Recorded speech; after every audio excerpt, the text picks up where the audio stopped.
నమస్కారం. ఆంధ్రప్రదేశ్ ప్రభుత్వం విద్యాశాఖ రాష్ట్ర విద్యా పరిశోధన శిక్షణ సంస్థ రాష్ట్రంలో ఉన్నటువంటి 13 ఉపాధ్యాయ శిక్షణ కళాశాలల్లో ఉపాధ్యాయ విద్యను అభ్యసిస్తున్న విద్యార్థులను ఉద్దేశించి పరంపరగా కొనసాగిస్తున్నటువంటి టెలికాన్ఫరెన్స్ మాధ్యమ కార్యక్రమంలో ప్రధానాచార్యులకు, అధ్యాపకులకు, అలాగే విద్యార్థులకు అందరికీ ఈ కార్యక్రమానికి స్వాగతం, సుస్వాగతం. మన టీవీ సహకారంతో మనం గత 5-6 వారాలుగా పాఠశాల విద్యలో ప్రధానంగా ఉపాధ్యాయులను తయారు చేసేటువంటి సంస్థలైనటువంటి ఉపాధ్యాయ విద్యా శిక్షణ సంస్థల్లో రూపుదిద్దుకుంటున్నటువంటి ఉపాధ్యాయులను వృత్తిపరంగా మరింత నాణ్యమైనటువంటి ఉపాధ్యాయులుగా తీర్చిదిద్దేందుకోసం ఈ కార్యక్రమాన్ని మనం శ్రీకారం చుట్టాం.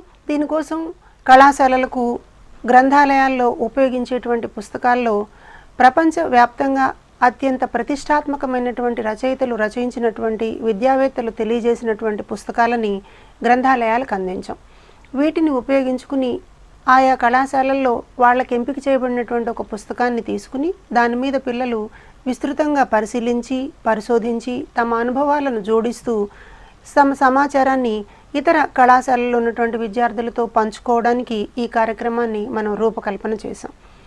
ఈ పరంపరలో భాగంగా ఇవాళ మనం గిజుబాయ్ సమగ్ర సాహిత్యంలో 7వ విభాగమైనటువంటి అంశాన్ని, అలాగే పిల్లలు ఎలా నేర్చుకుంటారు అని జాన్ హాల్ట్ రాసినటువంటి పుస్తకాల గురించినటువంటి సమీక్షలు, దానిలో ఉన్నటువంటి సిద్ధాంతపరమైనటువంటి అంశాలు, బోధనా విధానంలో వీటిని ఎలా ఉపయోగించుకోవాలన్నటువంటి విషయాలని మనం చర్చించే ప్రయత్నం చేస్తాం.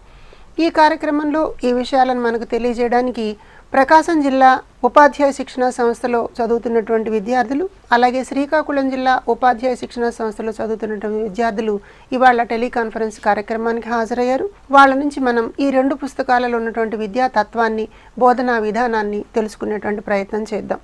అయితే ముందుగా ప్రధానాచార్యులకు, అలాగే అధ్యాపకులకు, ఈ కార్యక్రమాన్ని వీక్షిస్తున్నటువంటి విద్యార్థులకు ఒక ముఖ్యమైన సూచన ఏమిటంటే, ఇవాళ ఈ కార్యక్రమం ఉదయం 10 గంటల నుంచి 12 గంటల వరకు 2 సెషన్లలో జరుగుతుంది. 12 గంటల నుంచి 1 గంట వరకు భోజన విరామం ఉంటుంది. 1 గంట తర్వాత మళ్ళా కార్యక్రమం ప్రారంభమై సాయంత్రం 5 గంటల వరకు కొనసాగుతుంది. కాబట్టి ప్రధానాచార్యులందరూ కూడా కళాశాలల్లో విద్యార్థులను 12 నుంచి 1 గంట వరకు భోజన విరామానికి అనుమతించి ఈ కార్యక్రమం ఆశాంతం వీక్షించేలాగా ప్రణాళిక సిద్ధం చేసుకోవాలని విజ్ఞప్తి చేయడమైందన్నమాట. ఈ కార్యక్రమంలో కేవలం మనం ఈ ప్రసారం అవుతున్నటువంటి అంశాన్ని, మన టీవీ సహకారంతో ప్రసారం అవుతున్నటువంటి అంశం టీవీ ద్వారా మాత్రమే కాకుండా యూట్యూబ్లో కూడా వీక్షించడానికి అవకాశం ఉంది. కాబట్టి ప్రధానాచార్యులు యూట్యూబ్ ద్వారా మీ సిస్టమ్స్ కానివ్వండి, అలాగే టీవీకి కానివ్వండి, దాని సపోర్ట్ తీసుకుని కార్యక్రమాన్ని చూడడానికి అవకాశం ఉంది. మనం ప్రధానంగా ఈ కార్యక్రమాన్ని పెట్టడం యొక్క ఉద్దేశాన్ని ప్రతి వారం చెప్పుకుంటూనే వస్తూ ఉన్నాం. చాలా కళాశాలల్లో ప్రధానాచార్యులు, అలాగే కేటాయించబడినటువంటి ఉపాధ్యాయులు దీన్ని ఒక ప్రతిష్టాత్మకమైనటువంటి కార్యక్రమంగా తీసుకుని ఆ పిల్లల్ని సిద్ధం చేసి ఇక్కడికి పంపిస్తున్నటువంటి వైనం అత్యంత స్ఫూర్తిదాయకం, ఆనందదాయకం. ఇలా నిర్వహిస్తున్నటువంటి ప్రధానాచార్యులందరికీ కూడా మనస్పూర్వకమైనటువంటి అభినందనలు తెలియజేస్తున్నాం. ఈరోజు ఈ కార్యక్రమంలో మనం గిజుబాయ్ సమగ్ర సాహిత్యంలోని చివరి విభాగాన్ని పరిశీలిస్తాం. అలాగే జాన్ హాల్ట్ రాసినటువంటి పిల్లలు ఎలా నేర్చుకుంటారు అన్నటువంటి పుస్తకాల్లో ఉండేటువంటి సమాచారాన్ని పాఠ్యాంశాలకి అనువర్తనం చేసుకుంటే ఎలా ఉంటుంది, బోధనా విధానానికి అనువర్తనం చేసుకుంటే ఎలా ఉంటుంది, ఉపాధ్యాయుడు ఏ అంశాలను పరిశీలించాలి అన్నదాన్ని పిల్లల అంటే ఉపాధ్యాయ విద్యార్థుల యొక్క అభిప్రాయాలను జోడిస్తూ తెలుసుకునేటువంటి ప్రయత్నం చేద్దాం. ముందుగా మొదటి విభాగంలో ఈరోజు కార్యక్రమంలో మొదటి విభాగంలో మనం గిజుబాయ్ సమగ్ర సాహిత్యం 7 అన్నటువంటి దానిలో నుంచి కథాకథన శాస్త్రం అన్నటువంటి విశేషాన్ని పరిశీలిస్తాం. ఈ కార్యక్రమం ప్రకాశం జిల్లా ఉపాధ్యాయ శిక్షణ సంస్థ విద్యార్థులు రూపొందించారు. వారు దాన్ని మనకి సమర్పిస్తారు. అయితే ఈ కార్యక్రమాన్ని ఎలా నిర్వహించారు, ఎలా ఈ కార్యక్రమాన్ని వాళ్ళు కళాశాలలో అమలు చేసుకున్నారు, పిల్లల్ని ఎలా ఎంపిక చేసుకున్నారు, ఇప్పటి వరకు టెలికాన్ఫరెన్స్ మాధ్యమం ద్వారా ప్రసారమైనటువంటి అంశాలని వాళ్ళు ఎలా నమూనాలుగా స్వీకరించారన్న విషయాలన్నింటినీ కూడా ముందుగా కళాశాల అధ్యాపకుల్ని పరిచయం చేసుకుని వారి నుంచి తెలుసుకునే ప్రయత్నం చేద్దాం. ఇవాళ ఈ విశేషాలను మనకు తెలియజేయడానికి ప్రకాశం జిల్లా ఉపాధ్యాయ శిక్షణ సంస్థకు పనిచేస్తున్నటువంటి ఆచార్యులు శ్రీ అబ్దుల్ రెహమాన్ గారు, అలాగే రవీంద్ర ప్రసాద్ గారు వచ్చారు. ముందుగా వారికి స్వాగతం. రెహమాన్ సార్, ఇప్పుడు మనం ఈ కళాశాలకి సంబంధించి మేము కొన్ని పుస్తకాలను ఇచ్చాం, వాటిని పరిశీలించమన్నాం. అలాగే ఈ కార్యక్రమాన్ని ప్రతి వారం ప్రసారం చేస్తున్న సందర్భంలో మీ కళాశాలలో విద్యార్థులు వీక్షించడానికి మీరు ఎలాంటి ప్రయత్నాలు చేస్తున్నారన్న విషయాల్ని తెలియజేయమని ముందుగా రవీంద్ర ప్రసాద్ సార్ని కోరుతున్నాం. రవీంద్ర గారు, ఎలా అసలు ఈ కార్యక్రమాన్ని మీరు అమలు చేస్తున్నారు? దీనివల్ల లాభం ఏమన్నా ఉందని మీరు ఫీల్ అవుతున్నారా? ఈ విషయాలను చెప్పండి సార్. అందరికీ శుభోదయం.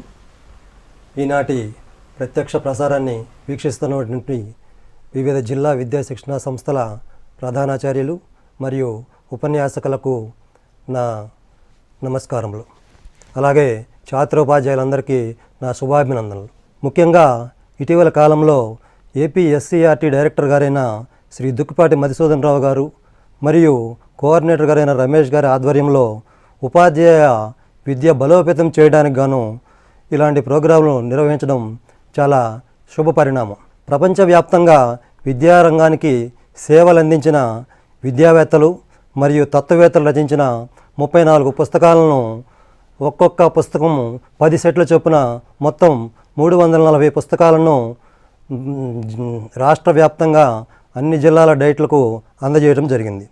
ఆ పుస్తకాలు కేవలం లైబ్రరీకే పరిమితం చేయకుండా వాటిని విద్యార్థులతో చదివించి వాటిలోని తత్వాన్ని మిగిలిన విద్యా సంస్థలన్నిటికీ అందించడం వల్ల ఆ తత్వం ద్వారా ప్రభావితులైన వారి ద్వారా మంచి సమాజాన్ని నిర్మించవచ్చు అనేది ఈ ప్రోగ్రాం యొక్క ముఖ్య ఉద్దేశం.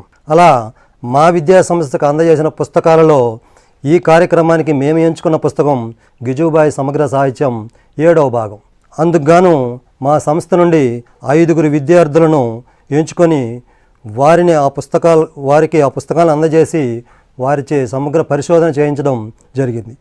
వారు ఆ పుస్తకాలను కూలంకుషంగా చదివి అందులోని తత్వాన్ని అర్థం చేసుకోవడంలో సఫలీకృతులైనారు. ఆ తత్వాన్ని అందరికీ అందజేయడం కోసం ఇప్పుడు ప్రస్తుతం సిద్ధంగా ఉన్నారు. ఇకపోతే మాకు సంబంధించిన పుస్తకం గిజుబాయి గురించి చెప్పాలంటే, గిజుబాయి గారి పూర్తి పేరు గిజుబాయి బదేకా. గిజుబాయి గారు 1885 సంవత్సరం నవంబర్ 15న సౌరాష్ట్రలోని చిత్తల్లో జన్మించారు. గిజుబాయి గారు వృత్తిరీత్యా అడ్వకేట్. గిజుబాయి గారు 1920లో బాల్ మందిర్ అనే కిండర్ గార్టెన్ను స్థాపించాడు.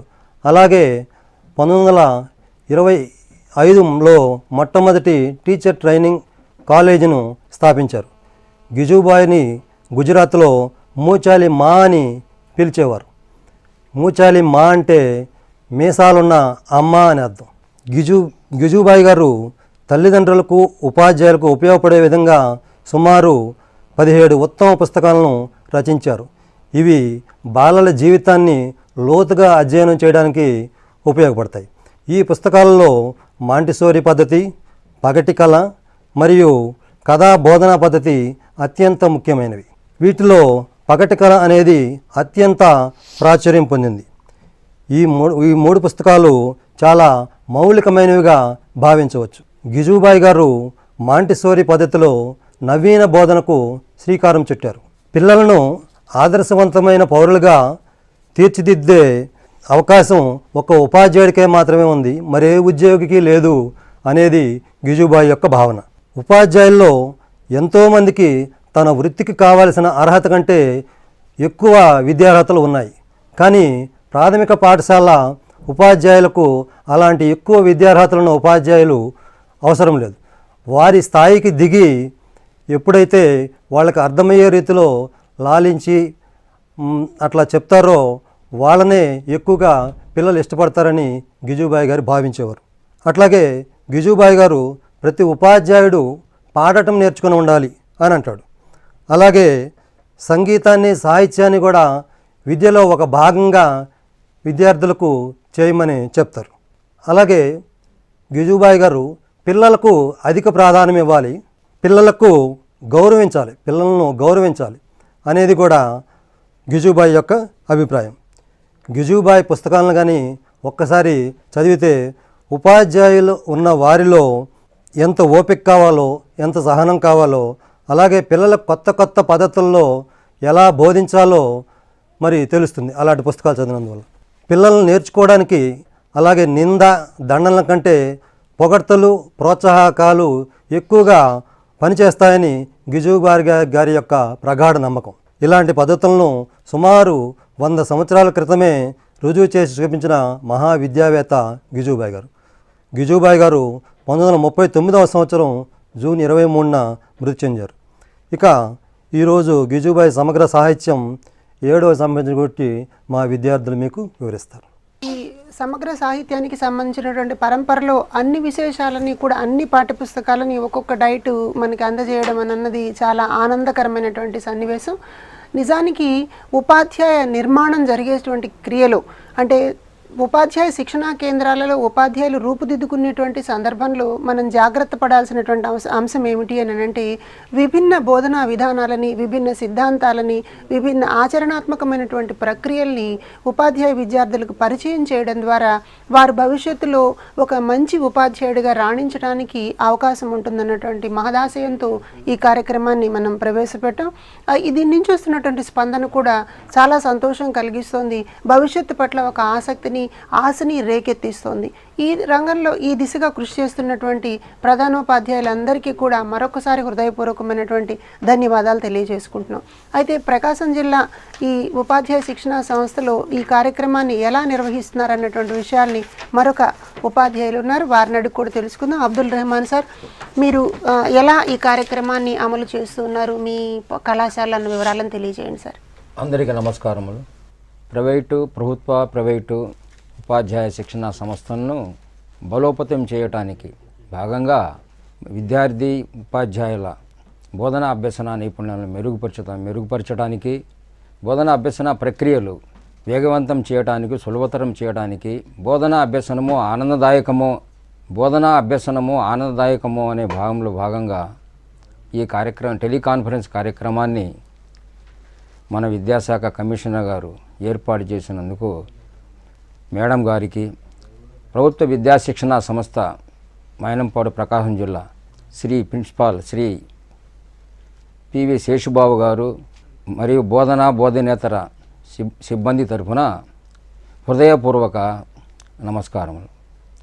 అదేవిధంగా కార్యక్రమాన్ని బాగా అమలుపరచడంలో ప్రత్యేక శ్రద్ధ కనిపిస్తూ చక్కగా కార్యక్రమాన్ని ముందుకు తీసుకుపోతున్న శ్రీ మధుసూదన్ రావు గారు, ఎస్సీఆర్టీ డైరెక్టర్ గారికి ప్రత్యేక నమస్కారములు. అదేవిధంగా సమగ్రంగా సమన్వయపరుచుకుంటూ ఈ కార్యక్రమంలోని అన్ని విషయాల్ని కూలంకషంగా చర్చిస్తూ ముందుకు తీసుకువెళ్తున్న శ్రీ టీవీఎస్ రమేష్ గారికి మరియు వారి ఎస్సీఆర్టీ సహాయ సహకారాలు అందిస్తున్న సిబ్బంది అందరికీ కూడా నమస్కారములు. మరి ఈ కార్యక్రమం అనేది బోధనాభ్యసన ప్రక్రియలు సులభతరానికి చక్కగా మరి ఎస్సీఆర్టీ వారు 34 టైటిల్స్ తోటి ప్రతి లైబ్రరీకి పుస్తకాలు సరఫరా చేశారు. ఇది ఈ శిక్షణార్థులకి, విద్యార్థి ఉపాధ్యాయులకి, మరి ప్రతి ఉపాధ్యాయుడికి, ఉపాధ్యాయ లోకానికే ఈ పుస్తకాలు ఒక వరం అన్నమాట. చక్కటి సందేశాలు, చక్కటి తత్వము, విద్యార్థులను బోధనాభ్యసన ప్రక్రియల్ని మరి ఆనందదాయకమైన బోధన విధానాన్ని ఏ విధంగా చేయాలా అన్ని విషయాలు ఈ సాహిత్యంలో సమగ్రంగా చెప్పబడింది. ఈ ప్రతి ఉపాధ్యాయుడు చక్కగా ఈ పుస్తకాలన్నీ కూడా అధ్యయనం చేయవలసి ఉన్నది. అందులో భాగంగా మా సంస్థ ప్రిన్సిపాల్ గారు చక్కటి సమయాన్ని విద్యార్థి లోకానికి, విద్యార్థి ఉపాధ్యాయులకు అవకాశం కల్పించారు. వారి ఉద్దేశం ఏంటంటే మన విద్యార్థి ఉపాధ్యాయులందరూ కూడా వారే మనకు ఆస్తి, వాటిని చక్కటి ఉపాధ్యాయులుగా తయారు చేసి పంపటమే మన ఉపాధ్యాయ శిక్షణ సంస్థ లక్ష్యం. అందులో భాగంగా ప్రతి విద్యార్థి ఉపాధ్యాయుడు చక్కగా ఈ పుస్తకాలన్నీ కూడా అధ్యయనం చేయాలి, మరి భవిష్యత్తులో అన్వయించుకోవాలి, పిల్లలందరికీ చక్కగా మరి మంచి పౌరులుగా తయారు చేయడానికి ఒక ఉత్తమ ఉపాధ్యాయుడిగా తయారైపోవాలి అనే ఆలోచనతో 25 మంది చొప్పున ఒక్కొక్క గ్రూప్ చేసి 4 గ్రూపులుగా ఆ సాయంత్రం చివరి పీరియడ్ 4 గ్రూపులుగా చేయటము, 25 మంది గ్రూపులతోటి ఈ 25 మంది గ్రూపు పిల్లల్ని సంబంధించిన పుస్తకాలన్నీ కూడా అధ్యయనం చేయడానికి, రెండో గ్రూపు 25 మందితోటి మరి యోగా, మరి వ్యాయామ, ఆరోగ్య విద్యకు సంబంధించిన కార్యక్రమాల్లో పాల్గొనటానికి, అదేవిధంగా మూడో గ్రూపు వారికి కళలు మరియు సాంస్కృతిక వ్యవహారాలు సంబంధించిన కృత్యాలను నిర్వహించుకోవడానికి, అదేవిధంగా నాలుగో గ్రూపు వారికి చక్కటి పని విద్య, మరి స్వచ్ఛ డైట్ ఇలాంటి కార్యక్రమం నిర్వహించుకోవడానికి 4 గ్రూపులుగా విభజించినారు. 2 పీరియడ్లు ప్రత్యేకంగా గ్రంథాలయానికే ఏర్పాటు చేయడం జరిగింది. ఈ విధంగా చక్కగా మరి వారు ఈ కార్యక్రమాన్ని ప్రతి విద్యార్థి ఉపాధ్యాయుడు పుస్తకాలు చదువుకోవడానికి ఆసక్తి కనిపించే విధంగా అవకాశం ఇచ్చారు. అదేవిధంగా ఈ 34 టైటిల్స్ను పిల్లలందరూ కూడా 5 మందిని గ్రూపులుగా చేయటము, ప్రతి పిల్లవాడు ఈ పుస్తకాన్ని మరి చదివేటట్లు ప్రోత్సహించటము, చక్కటి పిల్లలే ఈ విద్యార్థి ఉపాధ్యాయులే చక్కగా 5 మరి 5 పుస్తకాలను సారాంశాన్ని గ్రహించి అందులో భవిష్యత్తులో ఏ విధంగా మరి బోధనాభ్యసన ప్రక్రియల్ని మెరుగుపరుచుకోవటము, బోధనా నైపుణ్యాలని చక్కగా మరి అభివృద్ధి చేసుకోవడానికి, అందులో సాహిత్యంలో ఎలాంటి సారాంశము అంశాలు ఉన్నాయో చక్కగా నమోదు చేసుకోవడం జరుగుతుంది. ప్రతి విద్యార్థి ఉపాధ్యాయుడు ఒక చక్కటి లైబ్రరీ హ్యాండ్ బుక్ని ఏర్పాటు చేసుకోవడం అయింది. ప్రతి ముఖ్యమైన అంశాలలో నమోదు చేసుకోవటము, వాటిని మరలా సమీక్షించుకోవటము, ఈ విధంగా కార్యక్రమం నిర్వహించుకుంటున్నారు. అదేవిధంగా ఈ టెలికాన్ఫరెన్స్ సంబంధించిన 2 అంశాలని కేటాయించడం జరిగింది. ఇందులో ఈరోజు మొదటి అంశంగా గిజుబాయి సమగ్ర సాహిత్యం 7వ భాగానికి సంబంధించిన ఏర్పాటు. ఈ పిల్లలుగా మనము ఈ టెలికాన్ఫరెన్స్ కార్యక్రమం ఈ విధంగా ఉన్నది అని ఎప్పుడైతే పిల్లలకి చెప్పామో, పిల్లలు ఎంతో ఆనందదాయకంగా ఉత్సాహంగా అందరూ పాల్గొనడానికి సిద్ధమైనారు. అయితే మన ప్రిన్సిపాల్ గారు చక్కగా మీరే స్వేచ్ఛతోటి చక్కగా ఒక 5 గ్రూపుగా ఏర్పాటు చేసుకోండి అనటంలోనే ఒక 5 చొప్పున 2 అంశాలకు ఏర్పాటు చేసుకోవడం జరిగింది. ఈ 5 విద్యార్థి ఉపాధ్యాయులు చక్కగా మరి మా ప్రిన్సిపాల్ గారి ఆధ్వర్యంలో చక్కటి ఆ సాహిత్యాన్ని పుస్తకాన్ని ప్రతి ఒక్కరూ 3-4 సార్లు చదవటం జరిగింది, సారాంశం గ్రహించడం జరిగింది. మళ్ళీ రెండవసారి ఆ పిల్లలందరూ కూడా మరి ప్రిన్సిపాల్ గారి సూచనలు సలహాలతోటి చక్కటి ఒక ప్రణాళికను ఏర్పాటు చేసుకోవడం, ముఖ్యమైన అంశాలతోటి ఒక చక్కటి ప్రణాళికను ఏర్పాటు చేసుకోవడం. ఆ విధంగా సమీక్ష చేసుకుంటూ చక్కటి ప్రణాళికలతోటి చక్కగా మరి ఆ ప్రిన్సిపాల్ గారితో సహా మరి సంస్థలో పనిచేసే ఉపాధ్యాయులందరూ, సహోపాధ్యాయులందరూ, ఉపన్యాసకులతో సహా మరి ఛాత్రోపాధ్యాయులకి చక్కగా బోధనేతర సిబ్బందికి కూడా సహకారాలు అందించటం. అదేవిధంగా ఈ గిజుబాయి సమగ్ర సాహిత్యానికి సంబంధించిన అంశాలని భవిష్యత్తులో పిల్లలకి చక్కగా బోధనా అభ్యసనాన్ని ఏర్పాటు చేయడానికి, బోధనా అభ్యసన ప్రక్రియలను కొనసాగించడానికి, చక్కటి ఆనందదాయకమైన వాతావరణాన్ని కల్పించడానికి ఎలాంటి మరి ఈనాడు చూసినట్లయితే పిల్లల యొక్క నాలెడ్జ్ ఏ విధంగా ఉందంటే ఇన్ఫర్మేషన్ కమ్యూనికేషన్ టెక్నాలజీ బాగా ఉపయోగించుకుంటున్నారు, మొబైల్స్ ద్వారా కానివ్వండి, ఇలాంటి రకరకాల సాధనాల ద్వారా. అదేవిధంగా ఈ డిజిటల్ క్లాస్ రూమ్స్ పిల్లలు పాఠశాలలో చూడటము, మన టీవీ కార్యక్రమాలు, విందాం నేర్చుకుందాం అనే రేడియో పాఠ్యాంశాలు, ఇవన్నీ కూడా పిల్లలందరూ వీక్షిస్తున్నారు, తెలుసుకుంటున్నారు చక్కగా. అంటే సాంకేతిక యుగంలో బాగా అలవాటు పడి ఉన్నారన్నమాట. అందులో భాగంగానే ఈ పుస్తకంలో ఉండే సారాంశాలన్నీ కూడా సంబంధించి రిలేటెడ్గా చేస్తూ మరి క్లిప్పింగ్సు, పిక్చర్సు, అదేవిధంగా వీడియోసు పిల్లలతోటి సాంకేతిక సహోపాధ్యాయులైన మరి శ్రీ రవీంద్ర ప్రసాద్ గారు చక్కగా మరి విద్యార్థి ఉపాధ్యాయుల్ని వారి సహాయ సహకారాలను అందిస్తూ చక్కగా రూపొందించుకున్నారనమాట. Okay, thank you Rahman sir. కాబట్టి మనం ఈ కార్యక్రమ రూపకల్పన అన్నది నిజంగా కళాశాలలో చూసినట్లయితే ఒక పెద్ద ఎత్తున పోటీ కూడా ఉన్న వైనం కనిపిస్తుంది. 100 మంది విద్యార్థుల్లో నుంచి ఒక 5 మంది విద్యార్థుల్ని ఎంపిక చేయడం అన్నది ప్రధానాచార్యులకు అలాగే అధ్యాపకులకు కూడా ఒక సవాల్లాగా ఉంది. అయితే అందరు విద్యార్థులకు కూడా వేరు ప్లాట్ఫామ్స్ మీద రాష్ట్ర స్థాయి కార్యక్రమాల్లో పాల్గొనేదానికి కార్యక్రమాలని సిద్ధం చేస్తున్నాం. త్వరలోని ఆ భవిష్యత్ ప్రణాళికని మీ ముందుంచుతాం. రాష్ట్ర ఉపాధ్యాయ శిక్షణా సంస్థల్లో పనిచేస్తున్నటువంటి చదువుకుంటున్నటువంటి 13 జిల్లాల్లో ఉన్నటువంటి విద్యార్థులందరికీ కూడా విభిన్న రకాలైనటువంటి కార్యక్రమాలను ఏర్పాటు చేసి రాష్ట్ర స్థాయి ప్లాట్ఫామ్ మీద వాళ్ళు తమ ప్రదర్శనలను ప్రదర్శించడానికి అనువుగా ఒక భవిష్యత్ ప్రణాళికని త్వరలో రూపకల్పన చేస్తున్నాం. కాబట్టి అందరికీ కూడా ఏదో ఒక రంగంలో అవకాశం కల్పించడానికి, నాణ్యమైనటువంటి ఉపాధ్యాయులను తయారు చేయడానికి రాష్ట్ర విద్యా పరిశోధన శిక్షణ సంస్థ నిరంతరం కృషి చేస్తూనే ఉంటుంది. అయితే ఈరోజు ఈ విషయాల్లో భాగంగా కథన శాస్త్రం అన్నటువంటి గిజుబాయ్ చెప్పిన అత్యంత ఉపయోగకరమైనటువంటి విషయాన్ని మనం చర్చించేటువంటి ప్రయత్నం చేస్తాం. పాఠశాల విద్య అని అనగానే, పిల్లలు అని అనగానే ప్రధానంగా గుర్తొచ్చేది ఆటపాటలు, కథలు. పిల్లల జీవితంలో కథలకు ఉన్నటువంటి ప్రాధాన్యత మనందరికీ తెలిసిన విషయమే. కథ అంటే పిల్లలందరూ ఎంతో ఆసక్తిని, అనురక్తిని చూపిస్తారు. కథ చెప్పే ఉపాధ్యాయుడి పట్ల ప్రత్యేకమైనటువంటి ప్రేమను కూడా వ్యక్తం చేస్తారు.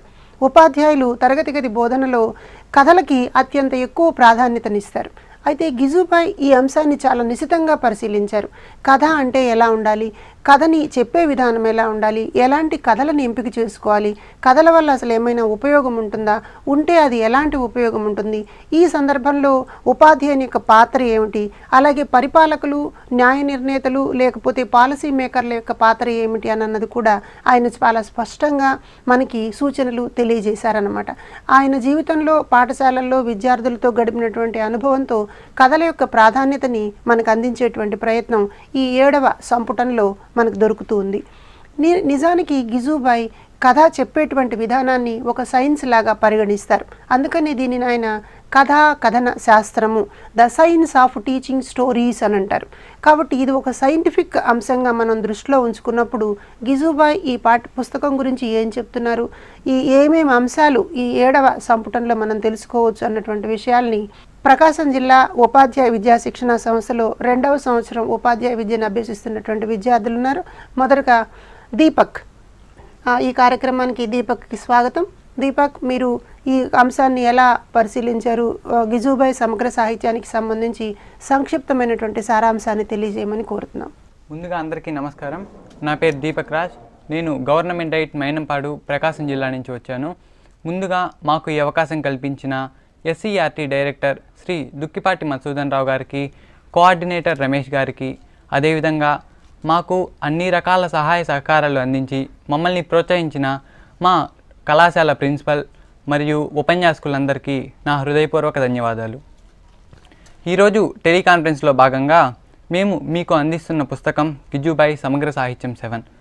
ఈ గిజుబాయ్ సమగ్ర సాహిత్యం 7 7వ భాగంలో 2 అంశాలు ఉన్నాయి. ఈ మొదటిది కథన విధానం, 2 ఆడుతూ పాడుతూ. మన పిల్లలు ఎటువంటి నేరగాళ్ళు కాదు, వారు ఒట్టి అమాయకులు. మనం మన అజ్ఞానం చేత, తెలివి తక్కువతనం చేత వారిని రేయింబవళ్ళు వేధిస్తుంటాము, వారి జీవితాన్ని నరకప్రాయం చేస్తుంటాము. ఇలాంటిది ఒక మంచి గ్రంథ రచయిత గ్రంథస్థం చేస్తే అది ఒక మహా విషాద కావ్యంగా పరిగణిస్తుందని, అది చదివిన ప్రతి ఒక్కరూ కంటతడి పెట్టక మానరని గిజుబాయ్ గారు తెలిపారు. వారి కోసమే, ఆ బాలల కోసమే ఆవిర్భవించిన గుజరాతీ మహోపాధ్యాయుడే గిజుబాయ్ పడేక. సులభమైన భాషలో యథార్థ పరిస్థితులను అర్థం చేసుకోవడంలో గిజుబాయ్కి సాటి ఎవరూ లేరు. ఇతను అత్యంత విలక్షణమైన మరియు తల్లిదండ్రులకు, ప్రత్యేక ఉపాధ్యాయులకు సంబంధించి 17 పుస్తకాలను రాశారు. వాటిని ఒక స్రవంతిగా ప్రవహింపజేశారు. వాటిలో ఈరోజు మేము మీకు అందించబోతున్న పుస్తకమే ఈ గిజుబాయ్ సమగ్ర సాహిత్యం 7వ భాగం. ఇందులో ఉన్న కథన విధానం మరియు ఆడుతూ పాడుతూ గిజుబాయ్ డైరీ, వీటికి సంబంధించిన సంక్షిప్తమైన సమాచారాన్ని నేను మీకు ఈరోజు అందించబోతున్నాను. కథాకథన విధానం అనేది కథాకథన శాస్త్రం అనేది సాహిత్య చర్చకు సంబంధించింది మాత్రమే కాక కథలకు సంబంధించిందిగా కూడా ఉండాలి. ఈ కథాకథన విధానం అనేది ముందుగా సాహిత్యపరమైన అంశాలతో పాటు కథలను కూడా ఒక సాహిత్య రూపంలో చూడాలి. మరియు గిజుబాయ్ గారి అభిప్రాయం ప్రకారం కథలు అనేవి ఒక సాహిత్యపరమైనవిగా ఉన్నప్పుడే అవి స్పష్టంగా పిల్లలకు అర్థమవుతాయని, లేకపోతే అవి ఆ మార్పులు మరియు అవి సంతరించుకున్న వివిధ రకాల మార్పులను అన్నిటినీ మనం నిశితంగా పరిశీలించుకోవాలని చెప్పారు. ఈ కథాకథన శాస్త్రంలో ముందుగా కథాకథన ఉద్దేశం, ఇది కథాకథన శాస్త్రంలో తొలిమెట్టుగా పరిగణించబడుతుంది. కథకుడు మనసులో స్పష్టమైన ఉద్దేశం ఉన్నప్పుడు మాత్రమే కథ గురించి శ్రోతకి పూర్తిగా సంక్షిప్తమైన సమాచారం అర్థమవుతుంది. కథ మనసులో స్పష్టమైన అర్థం లేనప్పుడు ఆ కథ అనేది అసంపూర్ణంగానే మిగిలిపోతుందని అంటారు ఆయన. తరువాత కథల ఎంపిక క్రమం. ఈ కథల ఎంపిక క్రమం అనేది సాధారణంగా అత్యంత కఠినమైన ప్రశ్నల్లో ఈ కథాకథన విధానంలో ఉన్న అత్యంత మరియు విలక్షణమైన ప్రశ్నల్లో ఒక ప్రశ్నగా ఈ కథను ఎలా ఎంపిక చేసుకోవాలి అన్న ప్రశ్న ఒక అత్యంత కఠినమైన ప్రశ్నగా పరిగణించబడుతుంది. గిజుబాయ్ గారు ఈ ప్రశ్న గురించి దీనికి సమాధానం దొరకనంత వరకు కథాకథన శాస్త్రం అనేది అసంపూర్ణంగానే ఉంటుందని తెలిపారు. దీనికి సంబంధించిన వివిధ రకాల మరియు అన్నిటికీ ఉపయోగపడే విధంగా ఈ అధ్యాయంలో ఈ కథను ఎలా చెప్పాలి మరియు ఆ కథను ఎలా క్రమ పద్ధతిలో మనం అనుకున్న ఎంపిక చేసుకున్న కథని ఎటువంటి క్రమంలో చెప్పాలి, వీటికి సంబంధించిన ప్రత్యేక మరియు ఉదాహరణలతో కథలను మరియు వాటికి సంబంధించిన సూచనలను ఈ అధ్యాయాలలో వివరించారు. తరువాత కథ వస్తు ప్రయోగం మరియు కథా విశిష్ట ఉపయోగం. ఇవి అత్యంత విలక్షణమైన మరియు అత్యంత ఆవశ్యకరమైన అంశాలు. ఈ కథా విశిష్ట ఉపయోగం అనేది సాధారణంగా కథ ఉద్దేశం ఏంటంటే కథకుడిని ఆనందింపచేయడం మరియు సంపూర్ణ ఆనందాన్ని కలిగించడం. కథ ద్వారా నీతి మాత్రమే బోధించాలని అంటారు, కానీ కొందరేమో కథల ద్వారా నీతిని బోధిస్తారు, మరికొందరు ఈ కథల ద్వారా వివిధ రకాల మరియు వాటికి సంబంధించిన వేరువేరు కథలను నీతి బోధన లేకుండా చేస్తారు. కానీ కథల ప్రధాన ఉద్దేశం ఏంటంటే కథ ద్వారా నీతి బోధన చేయడమే. నీతి బోధన చేయని కథలను వినడానికి ఎక్కువగా ఎవరు ఇష్టపడరు. వీటికి సంబంధించిన ఈ అధ్యాయంలో వీటికి సంబంధించినవి ఎక్కువగా వివరించారు. వీటిలో కథన యోగ్యంగా మార్చడం ఎలా. సాధారణంగా కాలాలు మారే కొద్దీ రకరకాల భాషలు మరియు ఆ ప్రాంత పరిస్థితులకు అనుగుణంగా భాషలు మరియు వస్తువులు, ఆకారాలు అలాంటివి మారుతూనే ఉంటాయి. కానీ ఈ కథల క్రమం అనేది మరియు ఆ భాషా పరిణామం అనేది ఎప్పుడూ ఒకేలా ఉండదు. పాతకాలపు కథలు మనకి ఇప్పుడు చదవడానికి అన్ని రకాలుగా అనుకూలంగా ఉండవు. కాలాలను బట్టి మరియు భాషా రచనలను బట్టి కథలు అనేవి ఎప్పుడూ మారుతూనే ఉంటాయి. వాటికి సంబంధించిన విధంగా మనం కథను ఎలా యోగ్యంగా మార్చుకోవాలి అనే అంశాన్ని గిజుబాయ్ గారు దీంట్లో సంపూర్ణంగా వివరించారు. తరువాత కథ చెప్పడం ఎలా, కథ చెప్పడం ఎలా, ఇది మరొక ప్రశ్నగా పరిగణించబడుతుంది. పూర్వ సన్నద్ధాలన్నీ ముందే సిద్ధమైన కథకుడు కథ చెప్పే విషయం దగ్గరికి వచ్చినప్పుడు ఈ కథను ఎలా ప్రారంభించాలి అంటే మధ్య వయసు వారికి, చిన్నపిల్లలకు, ముసలి వయసు వారికి వీరందరినీ ఒక వ్యత్యాసంగా చూసినప్పుడు వారికి సంబంధించిన వేరువేరు రకాల కథలను మరియు వారి ఊహాశక్తులకు సంబంధించినదిగా ఈ కథన క్రమం అనేది ఆధారపడి ఉంటుంది. వీటికి సంబంధించి కథకుడు కథను ఏ విధంగా ప్రారంభించాలి మరియు వాటికి సంబంధించిన స్పష్టమైన అంశాలను ఏ విధంగా తెలియచేయాలి, అలాంటి అన్ని రకాల అంశాలను ఇందులో వివరించారు. కథ చెప్పే సమయం. సాధారణంగా కథలు ఎవరు ఉదయం పూట వినడానికి ఇష్టపడరు. మధ్యాహ్నం కథలు చెప్పే సమయం దొరకదు. చివరిగా సాయంత్రపు వేళల్లోనే కథలు చెప్పడానికైనా వినడానికైనా సిద్ధమవుతారు. పురాణాల ప్రకారం మరియు మన ప్రాచీన కాలం నుండి సాయంత్రపు పూట కథలు ఎక్కువగా ఉత్పన్నమవుతాయి మరియు అవి ప్రారంభమవుతూనే ఉంటాయి.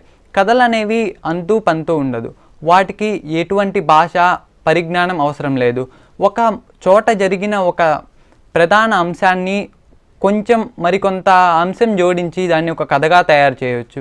కానీ వాటిలో ఆ కథకుడు చెప్పే విధానాన్ని బట్టి ఆ కథ అనేది ఎంత సంపూర్ణంగా వివరిస్తున్నారు, అది శ్రోతను ఎలా ఆకర్షిస్తుంది. శ్రోతలో కూడా వివిధ రకాల ఉంటారు. ప్రతి ఒక్కరూ అన్ని రకాల కథలు వినడానికి ఇష్టపడరు. కొందరికి భయానకమైన మరియు కొందరికి ఉత్సాహమైన మరియు కొందరికి రాత్రిపూట సంబంధించి మరియు అలాంటి కథలు వినడానికే ఎక్కువగా ఇష్టపడతారు. వాటికి సంబంధించి వారి పరిజ్ఞానాన్ని అనుసరించి వారి మనసుకు మరియు అన్ని రకాలుగా ఆవిష్కృతం చేయగలిగితేనే కథకుడు కథనంగా మార్చగలుగుతాడు. వీటన్నిటికీ సంబంధించిన అంశాన్ని దీంట్లో వివరించారు. తరువాత జానపద కథలు, కల్పనా శక్తి. జానపద కథల యొక్క సాహిత్యం. సాధారణంగా కథల భాండాగారంలో సాహిత్యానికి కొరవే లేదు. ఈ సాహిత్యం అనేది ప్రతి ఒక్క జానపదుని గుండె చప్పుడిలో ఉంటుంది. ఈ జానపదుని యొక్క గుండె కదలికలే సాహిత్యంగా పరిగణించబడతాయి. ఈ సాహిత్యం అనేది మరియు వాటికి సంబంధించిన అన్ని రకాలుగా వాటి ఉపయోగాలను ఈ సాహిత్య చర్చ ద్వారా తెలుపవచ్చు. ఈ సాహిత్యం అనేది ఆ కథను ఏ విధంగా మరియు ప్రాంతాలను, ఆ ప్రదేశాలను బట్టి ఏ విధంగా అయితే రూపొందించారో వాటికి సంబంధించిందిగా ఉంటుంది. ఈ కథలు అనేవి ఎప్పటి నుంచో వస్తున్నవి, వీటికి ముగింపు అనేది ఉండదు. తర్వాత కథల జానపద కథలు, కల్పనా శక్తి. జానపద కథలు వినడం ద్వారా కల్పనా శక్తి పెరుగుతుందనే మేధావుల్లో గిజుబాయి ఉన్నారు. మాంటిసోరీ మినహా మిగిలిన వారందరూ జానపద కథల ద్వారా కల్పనా శక్తి పెరుగుతుందని నమ్మేవారే. కానీ ఈ జానపద కథలు అనేవి కల్పనా శక్తిని పెంపొందిస్తాయి. ఈ కల్పనా శక్తి అనేది విశ్వాంతరాళంలో ఉన్న అంతరాలని ఛేదించడానికి ఉపయోగపడుతుంది. వీటన్నిటికీ సంబంధించి మరియు వీటన్నిటి గురించి విపులంగా అన్ని రకాల అంశాలను ఈ అధ్యాయాలలో వివరించారు. తరువాత కథ, నాటక ప్రయోగం. సాధారణంగా పిల్లవాడు ఏ విధంగా అయితే తను ఎంచుకున్న అంశాన్ని ఒక నాటకంగా వేయాలనుకుంటాడో, సాధారణంగా ప్రతి ఒక్క పిల్లవాడు నాటకుడు మాత్రం కాదు, కానీ అతను ప్రతి ఒక్క కథకి వాళ్ళే ఒక ప్రధాన పాత్రని పోషిస్తారు. ఆ ప్రధాన పాత్రని పోషించినప్పుడు మాత్రమే ఆ కథలో తను నాటక ప్రయోగం చేసినప్పుడు తన సొంత లక్షణాలు మరియు తను ఎలా ఉండాలనుకుంటున్నాడో అలా ఉండగలుగుతాడు. వీటిలో ఉన్న భేదాలను మరియు వీటి ద్వారా ఏర్పడే వ్యక్తిత్వాన్ని, అవి పిల్లవాని జీవితం మీద ఎలాంటి అంశాలను మరియు ఎలాంటి మార్పులను చోటు చేస్తాయని, వాటన్నిటికీ సంబంధించిన ప్రతి ఉద్దేశాన్ని ఈ కథాకథన విధానంలో సంపూర్ణంగా వివరించారు. తరువాత ఈ ప్రయోగాలను ఈ అన్ని రకాలుగా చర్చించి వీటన్నిటికీ సంబంధించిన ప్రతి ప్రధాన ఉద్దేశాన్ని ఒక్కొక్క అధ్యాయంగా అందించి చివరిగా ముగింపులో కథ గురించి కాస్త, కథ చెప్పే ప్రత్యేక ఉపాధ్యాయుడు, కథోత్సవం మరియు చారిత్రక కథన విధానం అనే 4 అంశాలను ప్రధానంగా వివరించారు. ఈ 4 అంశాలలో ఒక్కొక్క అంశం గురించి, దానికి ఉన్న విశిష్టత గురించి, ప్రధాన కథ చెప్పే ప్రత్యేక ఉపాధ్యాయుడి గురించి, ప్రత్యేక ఉపాధ్యాయుని యొక్క అవసరం గురించి, మరియు చారిత్రక కథన విధానాల గురించి, కథోత్సవం గురించి, వీటన్నిటి గురించి సంపూర్ణంగా ఈ ముగింపులో వివరించారు. చివరిగా మొదటి భాగంలో కథల భాండాగారం. కథల భాండాగారం అనేది కథకుడు ఎంపిక చేసుకున్న మరియు ఎటువంటి కథలు ఎంపిక చేసుకోవాలన్నా కథల భాండాగారంలో దొరుకుతాయి. ఇందులో కథలను ఎన్ని రకాలుగా విభజించారు, కథలను ఏ విధంగా కథకుడు ఎంపిక చేసుకోవాలి, వాటన్నిటికీ సంబంధించిన ప్రతి ప్రధాన అంశాన్ని ఈ కథల భాండాగారంలో వివరించారు. తరువాత రెండో భాగమైన గిజుబాయి డైరీ, ఆడుతూ పాడుతూ. గిజుబాయి గారు తన ప్రయోగాలను, తన ఆవిష్కరణలు, వాటన్నిటి గురించి తనే సొంతంగా రాసుకున్న ఒక డైరీనే గిజుబాయి డైరీ. ఇతను ఏఎస్ నీల్ గారి బోధనలను అనుసరిస్తూ వారి ప్రయత్నాన్ని మరియు వాటన్నిటికీ సంబంధించిన వివిధ రకాలుగా కృషి చేస్తూ తను చేసిన ప్రయోగాలను మరియు తను గడిపిన క్షణాలను, పిల్లలతో తను పొందిన ఐకమత్యాన్ని మరియు తను ఎలాగా మళ్ళీ చిన్నపిల్లవాడిగా మారాడు అని, వాటన్నిటికీ సంబంధించి రోజు ఉదయం లేచిన దగ్గర నుంచి పడుకునే వరకు జరిగిన ప్రతి ప్రకృతి మార్పును, ప్రకృతిలో పిల్లవాడు ఏ విధంగా అయితే మెలిగాడో వాటన్నిటికీ సంబంధించిన ప్రతి అంశాన్ని ఈ ఈ ఆడుతూ పాడుతూలో వివరించారు. ఈ గిజుబాయి గారు తాను స్వయంగా రాసుకున్న ఈ డైరీ పేరే ఆడుతూ పాడుతూ. వీటన్నిటి గురించి మరికొంత సంక్షిప్తంగా మా తరువాతి ఛాత్రోపాధ్యాయులు మీకు అందిస్తారు. ధన్యవాదాలు. చాలా మంచి ఇన్ఫర్మేషన్ ఇచ్చావు. అయితే ఇప్పుడు ఒక చిన్న ప్రశ్న మీకు.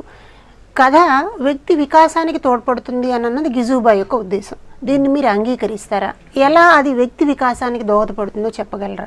కథ అనేది వ్యక్తి వికాసానికి, సాధారణంగా ప్రతి కథ అనేది ప్రతి కథలో ఉన్న ఒక్కొక్క నీతి మరియు వాటికి సంబంధించిన ప్రతి అంశం, ఆ కథలో ఉన్న ఒక అంశాన్ని ఏ విధంగా అయితే ఎన్నుకుంటారో వాటికి సంబంధించిన లేదా ఆ పిల్లవాడు తన జీవితంలో జరిగే అంశానికి వాటిని ఆధారంగా చేసుకొని తను కూడా అలాగా ఆ కథలో ఆ విధంగా మారాలి లేదా ఆ విధంగా చేయకూడదు, ఇలాంటి అంశాలను తనకి తాను ప్రత్యేకంగా చెప్పుకుంటారు. ఆ కథలో సాధారణంగా ప్రతి ఒక్కరికి ప్రధాన పాత్ర అంటే హీరో రోలే ఇష్టపడతారు, కానీ ఎవరు విలన్ రోల్ని చేయడానికి ఇష్టపడరు. సో అదే పాత్ర తను ఆ కథల రూపంలో ఏ విధంగా అయితే ఆ కథలో ఆ హీరో ఎలా అయితే ఉంటాడో తను అదే పాత్రలో ఉండాలి అనుకుంటాడు.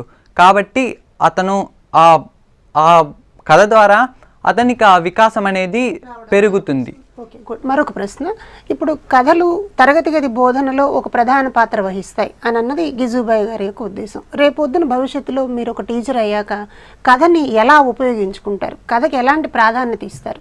సాధారణంగా ఈ కథాకథన విధానంలో మేము నేర్చుకుంది ఏంటి అంటే ఈ కథలు ఎలా చెప్పాలి మరియు ప్రత్యేక ఉపాధ్యాయుడు కథలు చెప్పడానికి ఎందుకు అవసరం. సాధారణంగా ఉపాధ్యాయులు కూడా కథలు చెప్పవచ్చు కదా, కానీ ప్రత్యేక ఉపాధ్యాయునికి కథలు చెప్పే ప్రత్యేక ఉపాధ్యాయునికి సాధారణ ఉపాధ్యాయునికి మధ్య తేడానే ఈ గిజుబాయ్ గారు వివరించారు. ఉపాధ్యాయుడు అనేవాడు తన సబ్జెక్ట్ను మరియు తనకు తెలిసిన పరిజ్ఞానాన్ని మాత్రమే చెప్తాడు, కానీ చిన్న పిల్లలకు కథలు అనేవి అత్యంత మరియు ప్రీతిపాత్రకమైన అంశాలు. సో వీటికి సంబంధించిన ప్రతి అంశాన్ని ప్రత్యేక ఉపాధ్యాయుడు ఏ విధంగా అయితే పిల్లలకు చెప్పాలో తను ఏ విధంగా అనుకుంటున్నాడో వాటికి సంబంధించిన ప్రతి అంశాన్ని వివరించారు. కాబట్టి ఈ ప్రత్యేక ఉపాధ్యాయునిగా మారాలి అంటే ఈ కథలు ఆ పిల్లలకి తగ్గట్టు ఆ పిల్లల ఆలోచనలకు తగ్గట్టు కొత్త కొత్త కథలు మరియు ఎటువంటి కథలైతే వారిని మౌలు చేయగలవో అలాంటి కథలను ఎన్నుకొని వాటికి సంబంధించిన ప్రతి అంశాన్ని ఒక్కొక్కటిగా వివరిస్తూ అలా కథలను చెప్పడం ద్వారా వారిని మరియు వారి జ్ఞాన శక్తిని పెంచడానికి సహాయపడే విధంగా నేను చేయగలను. కాబట్టి దీపక్ చాలా పర్ఫెక్ట్ ఎగ్జాంపుల్ మనకు అందించారు. నిజానికి ఉపాధ్యాయ విద్యలో ఉపాధ్యాయుని తయారు చేసేటువంటి క్రమంలో కథాపరమైనటువంటి శిక్షణ కూడా ఒకటి ఉండాలి అని అన్నది గిజుబాయ్ గారి యొక్క ఉద్దేశంగా మనకు కనిపిస్తుంది. గిజుబాయ్ ఏమంటారు అని అంటే కథ అని అన్నది ఒక పోషకాహారం లాంటిది అంటాడు. శరీరానికి మనం ఎలా అయితే ఒక ఆహారాన్ని ఇస్తామో, ఆహారం ఇవ్వడం ద్వారా శరీరం సమర్థవంతంగా పనిచేస్తుందో, మానసికమైనటువంటి వికాసం జరగడానికి, ఒక విద్యార్థిని సరైనటువంటి వ్యక్తిగా తీర్చిదిద్దడానికి, స్పష్టమైనటువంటి లక్షణాలు కలిగినటువంటి విద్యార్థిగా తయారు చేయడానికి కథ మానసికంగా ఇచ్చేటువంటి ఒక పోషకాహారం లాంటిది అంటాడు. ఇదే అంటూ ఒక మాట కూడా చెప్తాడు. ఎలా అయితే ఒక్కొక్క ఆహార పదార్థంలో ఒక్కొక్క రకమైనటువంటి పోషక విలువలు ఉంటాయో కథలలో కూడా కథలో ఒక్కొక్క రకమైనటువంటి విశేషం ఉంటుంది. కాబట్టి ఆయా అంశాన్ని ఎంపిక చేసుకునేటువంటి నిపుణత ఉపాధ్యాయుడికి కలిగించాలి అని అంటారు. అయితే దీపక్, ఇక్కడ నాకు మరొక సందేహం ఉంది. ఇప్పుడు మనం పొందుతున్నటువంటి ఉపాధ్యాయ శిక్షణలో కథ చెప్పేటువంటి విధానానికి సంబంధించి కథా బోధనా శాస్త్రం అంటే కథన శాస్త్రం అన్నటువంటి అంశం మీద ప్రత్యేకమైన శిక్షణ ఇవ్వాల్సినటువంటి అవకాశం ఏమన్నా ఉందా? అంటే కాబోయేటువంటి ఉపాధ్యాయులైన మీకు కథ ఎలా చెప్పాలి, లేకపోతే కథల ఎంపిక క్రమం ఎలా ఉండాలి, కథ ద్వారా ఎలాంటి తరగతి గది విధానాలను అవలంబించవచ్చు అన్న విషయాల్లో మీకు 2 సంవత్సరాల బోధనలో ఏమైనా శిక్షణ ఉండాల్సినటువంటి అవసరం ఉందని మీరు భావిస్తున్నారా? సాధారణంగా కథలు చెప్పాలి అంటే దానికి సంబంధించిన శిక్షణ అయితే అవసరం లేదు అనుకుంటారు. కానీ మనం చెప్పే కథలు స్పష్టంగా పిల్లలు వినగలగాలి అంటే వారి స్థాయికి తగ్గిన విధంగా మనం తగ్గి చెప్పాలి. అంటే వారిలో కలిసిపోవాలి. అలా చెప్పాలి అంటే మనకి వాటికి సంబంధించిన స్పష్టమైన జ్ఞానాన్ని మనం పొంది ఉండాలి. అలాంటి జ్ఞానాన్ని పొంది ఉండాలి అంటే వీటికి సంబంధించి ఈ కథ గురించి ఈ కథను ఎలా చెప్పాలి, ఎలా చెప్తే వారికి బాగా అర్థమవుతుంది మరియు వారు ఎలా వినగలుగుతారు, వీటన్నిటికీ సంబంధించిన ప్రతి అంశాన్ని దీంట్లో సంక్షిప్తంగా వివరించడం ద్వారా కథను ఎలా అయితే చెప్పగలుగుతారో మరియు పిల్లలు అనేవారికి తప్పనిసరిగా కథ చెప్పే అవసరం వస్తుంది. అలాంటి కథలు చెప్పేటప్పుడు ఆ పిల్లవాడు సరైన రీతిలో వినగలగాలి అంటే దానికి ఎంతో తగిన విధంగా మనం శ్రమించి ఉండాలి. ఆ శ్రమ అనేది మేము చదువుతున్న ఈ సమయంలోనే వీటికి సంబంధించిన వివిధ రకాలుగా శిక్షణ అందించడం ద్వారా మాకు కొంత ఉపయోగకరం మరియు అత్యంత తరువాత తరంకి వాళ్ళకు కూడా మేము ఇంకొంత వేగంగా దాన్ని అందించగలిగే ప్రయత్నాలు దీంట్లో ఉండవచ్చు. Thank you Deepak. కాబట్టి మనం సమగ్రంగా ఈ అంశాన్ని పరిశీలించి చూసినప్పుడు గిజుబాయ్ చెప్పినటువంటి విధానాన్ని స్పష్టంగా మనం అర్థం చేసుకునేటువంటి ప్రయత్నం చేస్తే కథ అత్యంత ప్రధానమైనటువంటి అంశంగా కనిపిస్తుంది ప్రాథమిక పాఠశాల బోధనలో.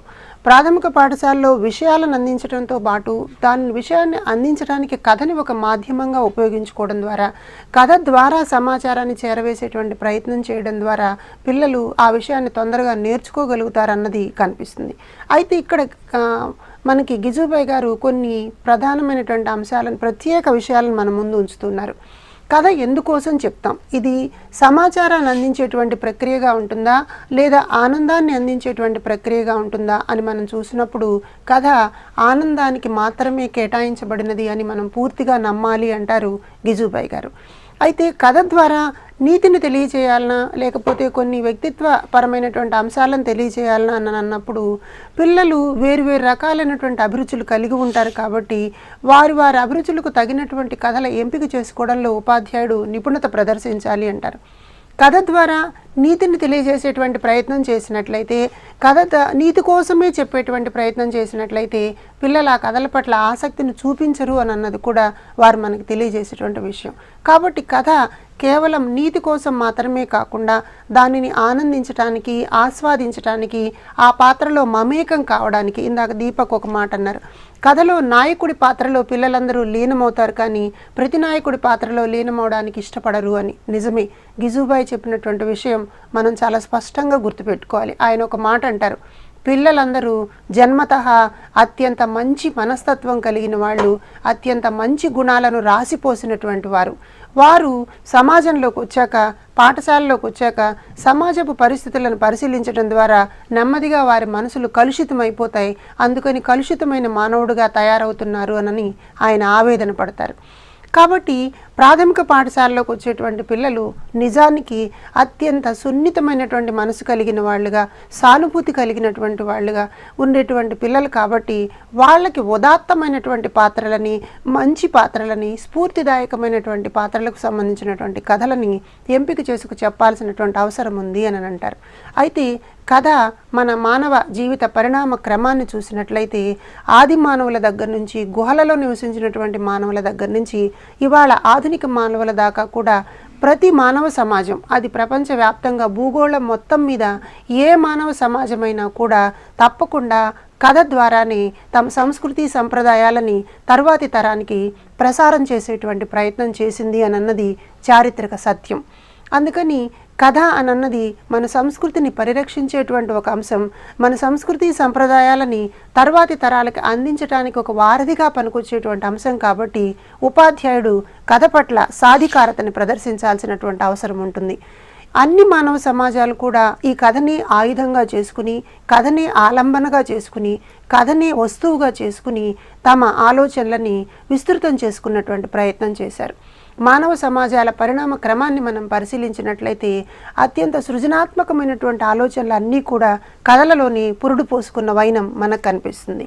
కాబట్టి పిల్లల ప్రపంచంలో కథ విడదీయరానటువంటి అనుబంధం కలిగినటువంటి వస్తువు. కథ పట్ల మమకారాన్ని ప్రదర్శించడం పిల్లలకు ఉన్నటువంటి ఒక సహజ నైపుణ్యం.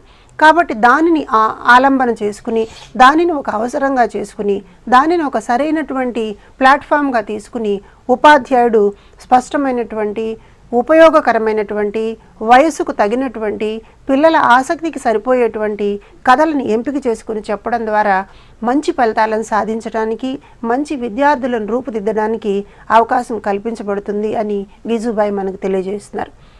ఈ మొదటి సెషన్లో మనం గిజుబాయ్ ఈ కథన శాస్త్రము అన్నటువంటి గ్రంథంలో రాసినటువంటి విషయాలను, అవి ఏమేమి షెడ్యూల్స్ ఉన్నాయన్న విషయాలను మనం దీపక్ మరియు అధ్యాపకుల నుంచి తెలుసుకున్నాం. ఒక 5 నిమిషాల విరామం తర్వాత రెండవ సెషన్లో కలుసుకుందాం. నమస్తే.